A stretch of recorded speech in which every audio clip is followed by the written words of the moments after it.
नमस्कार दोस्तों, मैं हूं आंचल और आप देख रहे हैं द भारत शो।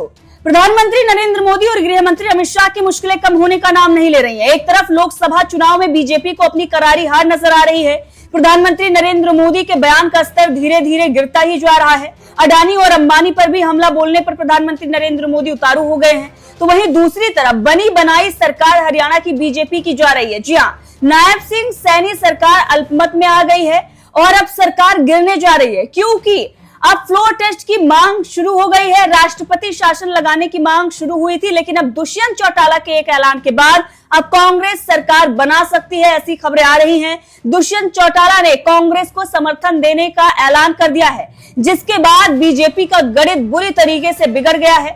वैसे आपको बता दें कि दुष्यंत चौटाला बीजेपी के ही सहयोगी थे, लेकिन अब उन्होंने 2 महीने पहले ही अपने रास्ते अलग कर लिए थे।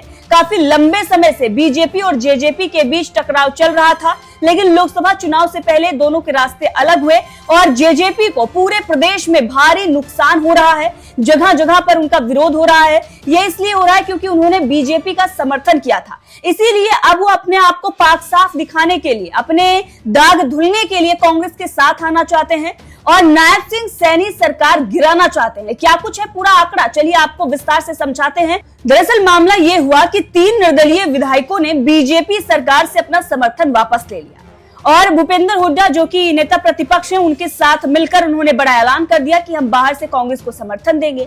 जिसके बाद से ही नायब सिंह सैनी सरकार पर खतरा मंडराने लगा।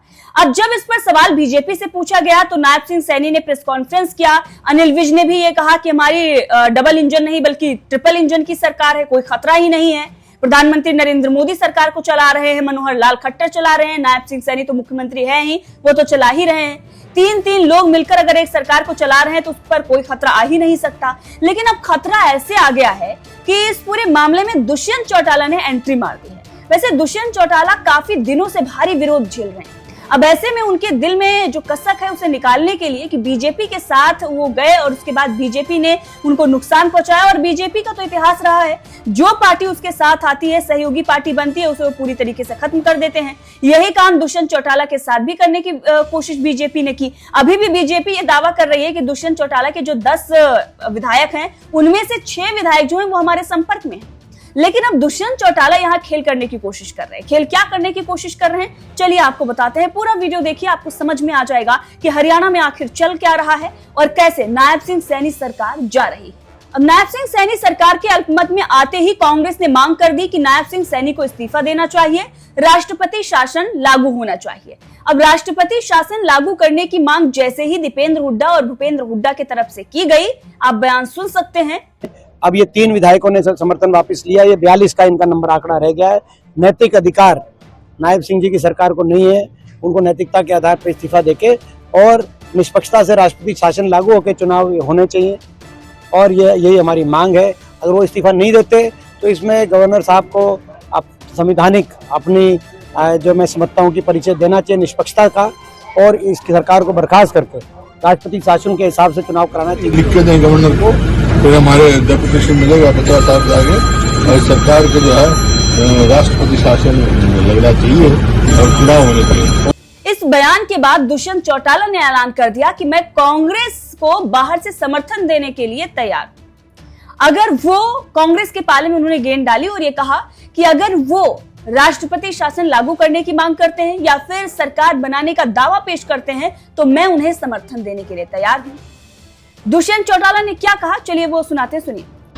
जननायक जनता पार्टी ने खुल के कहा है कि अगर इस सरकार के खिलाफ अविश्वास प्रस्ताव आता है तो हम बाहर से उसका पूरा समर्थन करेंगे और इसके लिए महामहिम राज्यपाल को लिखित तौर पर भी हमने भेजा है और ये मांग करी है कि संविधान के अनुसार ये पावर महामहिम के पास है कि वो फ्लोर टेस्ट के लिए आदेश सरकार को दे और सेशन बुलाकर फ्लोर टेस्ट कराए।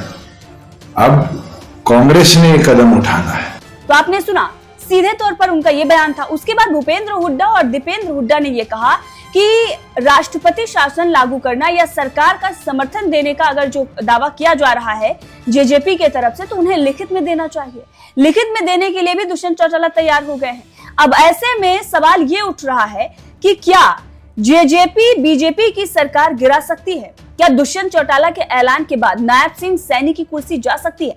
तो चलिए समझते हैं कि क्या है पूरा माजरा, क्या है गणित, कैसे बीजेपी का खेल बिगड़ चुका है और कैसे चौटाला के एक ऐलान के बाद कांग्रेस के मन में लड्डू फूट रहे हैं।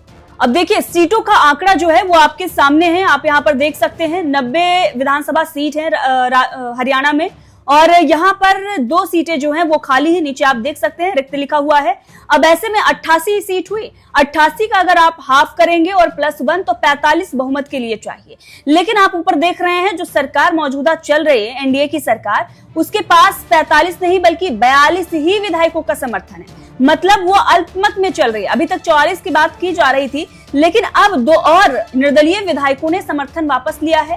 पहले तो 3 निर्दलीय विधायकों ने सरकार से समर्थन वापस लिया था, 2 और विधायकों ने यह कह दिया है कि वो सरकार के साथ नहीं है, जिसके बाद सरकार पूरी तरीके से अल्पमत में आ गई है। उसे 45 विधायक चाहिए थे, लेकिन उसके पास सिर्फ और सिर्फ 42 विधायक ही बचे हैं, जिसमें 40 बीजेपी के हैं, 1 एचएलपी का है और 1 निर्दलीय विधायक का समर्थन ही बीजेपी को प्राप्त है। जबकि पहले बीजेपी को 6 निर्दलीय विधायकों का समर्थन प्राप्त था, 3 पहले ही कांग्रेस को समर्थन देने की बात कर चुके हैं, 2 और भी चले गए हैं। मतलब साफ है कि सिर्फ 1 विधायक जो है वो बीजेपी के साथ बचा हुआ है और एचएलपी जो है वो 1 विधायक उसका जो है वो बीजेपी के साथ है।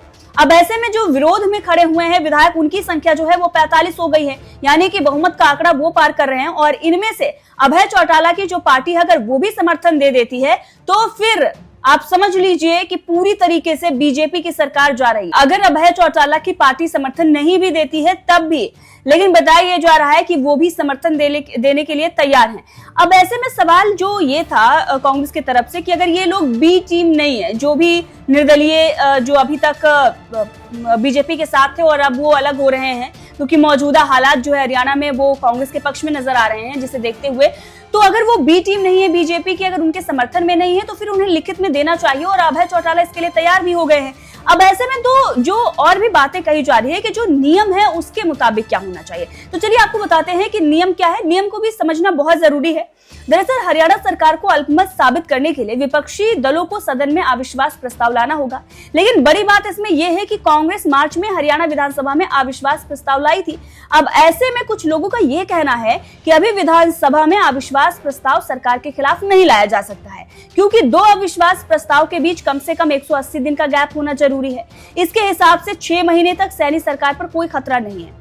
ये आगामी विधानसभा चुनाव तक आसानी से सरकार चला सकेंगे, ये कहना है। लेकिन अब अगर देखा जाए, जब सरकार के पास संख्या बल ही नहीं है, तो फिर नैतिकता के आधार पर तो मुख्यमंत्री को इस्तीफा दे देना चाहिए, क्योंकि उनके पास संख्या बल नहीं है। और अगर नहीं देते हैं फिर तो ये जनता के साथ अन्याय होगा। अब नायब सिंह सैनी अगर जनता के साथ अन्याय नहीं करना चाहते हैं, अगर जनता के साथ न्याय करना चाहते हैं, क्योंकि जनादेश जो है वो उनके समर्थन में नहीं है, तो उन्हें इस्तीफा देना ही चाहिए। वही राजनीतिक जानकार जो हैं वो इस पूरे मामले को लेकर ये कहते हैं कि नायब सरकार के पास सरकार बचाए रखने के लिए 45 विधायकों की जरूरत है, जबकि इस वक्त उनके पास वो विधायक पर्याप्त मात्रा में है नहीं। अब ऐसे में ये हो सकता है, जो हालात बने हुए हैं, कि विपक्ष राज्यपाल से मिलकर उनको विधानसभा की मौजूदा हालत की जानकारी दे सकता है। इसके साथ ही फ्लोर टेस्ट की मांग करते हुए सत्र बुलाए जाने की मांग भी उठा सकता है।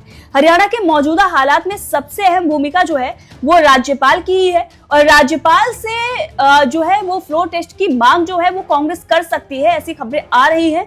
और अगर वो इस्तीफा नहीं देते हैं, तो अगर सरकार नहीं भी बनती है कांग्रेस की, तो राष्ट्रपति शासन लागू हो सकता है। ऐसी बातें चल रही हैं, ऐसा कहा जा रहा है कि कांग्रेस राष्ट्रपति शासन लागू कराने की मांग करेगी, क्योंकि राज्यपाल को भी ये पूरी तरीके से जो भी हालात हैं वो देखना होगा और उसके आधार पर नायब सिंह सैनी को इस्तीफा देना ही पड़ेगा। अब यहाँ पर सवाल ये उठ रहा है कि ये काफी 2-3 दिनों से ये पूरा मामला चल रहा है, अभी तक कांग्रेस जो है वो राज्यपाल के पास क्यों नहीं गई? तो कांग्रेस जो है वो पूरे संख्या बल के साथ ही राज्यपाल के पास जाना चाहती है। उसे अभी कहीं ना कहीं इस बात का डर है, कहीं ना कहीं इस बात की शंका है कि ये जो लोग भी समर्थन देने की बात कर रहे हैं वो कहीं ना कहीं बीजेपी की बी टीम है। वो मौका आने पर बदल भी सकते हैं, इसीलिए पहले वो लिखित में दें, उसके बाद वो राज्यपाल के पास जाएंगे। अब ऐसे में दुष्यंत चौटाला ने लिखित में देने के लिए उन्होंने ऐलान कर दिया है और जिसके बाद कांग्रेस के मन में लड्डू फूट रहा है और बताइए जा रहा है कि नायब सैनी की सरकार गिर रही है और कांग्रेस की सरकार हरियाणा में बन रही है। अगर कांग्रेस सरकार नहीं भी बनाती है तो राष्ट्रपति शासन लागू होना तय माना जा रहा है। बहरहाल इस खबर को लेकर आपका क्या कहना है, कमेंट करके जरूर बताइएगा।